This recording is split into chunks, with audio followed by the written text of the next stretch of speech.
আসসালামু আলাইকুম, সবাই কেমন আছেন? আশা করি সবাই ভালো আছেন। আমিও ভালো আছি আলহামদুলিল্লাহ। আমি একজন ওমান প্রবাসী রেমিটেন্স যোদ্ধা। বেশ কিছুদিন হয় নিউজে দেখতেছি যে 2 মাসের বেশি ছুটি কাটাতে গেলে আপনার ফোন রেজিস্ট্রেশন করা লাগবে। এত কানুন আসে কোথা থেকে ভাই?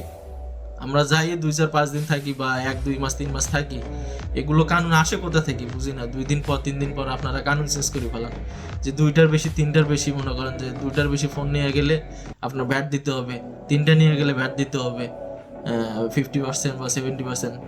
এটা কি দেশ কি মগের মূল্য পাইছেন নাকি? কিছু বুঝি না। দেশ কি মগের মূল্য পাইছেন আপনারা? যখন যা খুশি তাই কানুন বানাইতেছেন।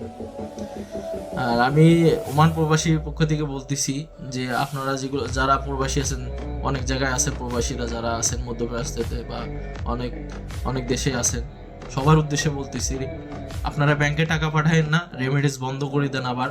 ঠিক আছে, আপনারা হুন্ডি বা বিকাশের মাধ্যমে টাকা পাঠিয়ে দেন।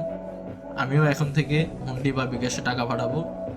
আমি বয়কট করলাম, আমি রেমিটেন্স পাঠাবো না। ঠিক আছে, টাকা যাক, ও গাজন মরে।